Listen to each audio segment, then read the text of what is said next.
হ্যাঁ বন্ধুরা, তোমরাও কন্টেন্ট মনিটাইজেশন পেতে পারো কিভাবে, চলো আজকে এই ভিডিওর মধ্যে তোমাদেরকে শিখিয়ে দিচ্ছি কিভাবে কন্টেন্ট মনিটাইজেশন পাবেন তোমরা আজকে বা অথবা কালকে। তোমরা কিভাবে পেতে পারো কন্টেন্ট মনিটাইজেশন পাবে, একদিন না একদিন তোমরা সেই কন্টেন্ট মনিটাইজেশন পেতে পারো। তো আজকে আমি সেই সম্পূর্ণ জিনিস দেখাবো কিভাবে তোমরা সেগুলো পেতে পারো। তো সবার প্রথমে তোমরা তোমাদের ফেসবুক অ্যাপ্লিকেশানে চলে আসবে। এখানে দেখতে পাচ্ছ আমার প্রোফাইল, কিন্তু আমি এখানে চলে এসেছি। এখানে আসার পর জাস্ট তোমরা কি করবে, প্রফেশনাল ড্যাশবোর্ডে ক্লিক করবে। এখান থেকে তোমরা চেক করবে যে তোমাদের কি কি জিনিস এখানে ফিচার্সগুলো কিন্তু দেখতে হবে, কোন কোন জিনিসগুলো অন করতে হবে বা কি কি অফ করতে হবে। তো সবার প্রথমে এখানে দেখতে পাচ্ছ প্রফেশনাল ড্যাশবোর্ডে ক্লিক করবে। ড্যাশবোর্ডে ক্লিক করার পর নিচের দিকে চলে আসবে, সব থেকে নিচে দেখতে পাচ্ছি এখানে টুলস বলে অপশান। জাস্ট এই টুলসে ক্লিক করবে। এই টুলসে ক্লিক করার পর তোমরা নিচে চলে আসবে, এভাবে সব থেকে নিচে দেখতে পাচ্ছ আমি কিন্তু নিচে চলে এসেছি। এখানে আসার পর তোমরা এখানে দেখতে পাচ্ছ প্রোফাইল রেকমেন্ডেশন, জাস্ট এখানে ক্লিক করবে। এটা কিন্তু 1 নাম্বার প্রসেস। এখানে আসার পর দেখবে তোমাদের এই স্টার অপশানটা যদি গ্রিন হয়ে থাকে তো তোমাদের কিন্তু 1 নাম্বার সেটিংটা কিন্তু ওকে আছে। তো জাস্ট এটা কিন্তু হয়ে গেল আমাদের 1 নাম্বার। তো এখানে আসার পর আবার ব্যাক করবে। ব্যাক করার পর তোমরা 2 নাম্বার এখন দেখে নিই।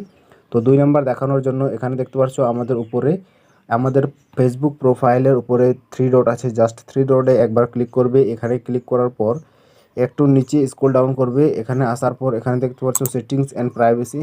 জাস্ট সেটিং অ্যান্ড প্রাইভেসিতে ক্লিক করবে। এখানে ক্লিক করার পর এখানে দেখতে পাচ্ছ হেল্প অ্যান্ড সাপোর্ট। জাস্ট এই হেল্প অ্যান্ড সাপোর্টে ক্লিক করবে। এখানে ক্লিক করার পর এরপর এখানে চলে আসছে কিন্তু সাপোর্ট ইনবক্স। জাস্ট এই সাপোর্ট ইনবক্সে ক্লিক করবে। এখানে ক্লিক করার পর কিন্তু আমাদের এখানে কিন্তু দুটো অপশানকে এখানে দেখতে হবে, রিপোর্ট অ্যাবাউট আদার্স। জাস্ট আমরা এখানে ক্লিক করব। এখানে ক্লিক করার পর যদি আমাদের এখানে নো রিপোর্টস টিক চিহ্ন গ্রিন টিক দেখায় তাহলে আমাদের এখানে কিন্তু এটা কিন্তু 100% ঠিকঠাক আছে। তো আরেকটা সেমভাবে নিচেরটাকে দেখে নিই, ইয়োর অ্যালার্টস। জাস্ট এখানে ক্লিক করব। এটাও কিন্তু নো ভায়োলেশন, এটাও কিন্তু 100% ঠিকঠাক আছে। এটা কিন্তু 2 নাম্বার প্রসেস গেল।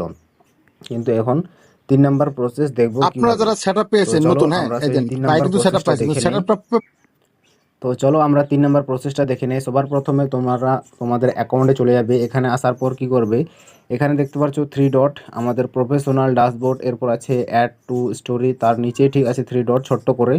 জাস্ট এখানে ক্লিক করবে। এখানে ক্লিক করার পর কিন্তু আমাদের প্রোফাইলের সেটিংগুলো কিন্তু চলে এসেছে। এখানে আসার পর তোমরা কি করবে, এখানে দেখতে পাচ্ছ প্রোফাইল স্ট্যাটাস। জাস্ট এখানে ক্লিক করবে। এটা কিন্তু আমি তোমাদেরকে 3 নাম্বার সেটিংসটা কিন্তু দেখাচ্ছি। এখানে আসার পর কিন্তু এখানে দেখতে পাচ্ছ রেকমেন্ডেশন, মনিটাইজেশন, মার্কেট প্লেস, এগুলো কিন্তু দেখতে পাচ্ছ সব আমার কিন্তু অ্যাক্টিভ আছে। যদি এখানে তোমাদের একটাও যদি এখানে ডিঅ্যাক্টিভেট দেখায় তাহলে তোমরা কিন্তু সেই কন্টেন্ট মনিটাইজেশন পাবে না।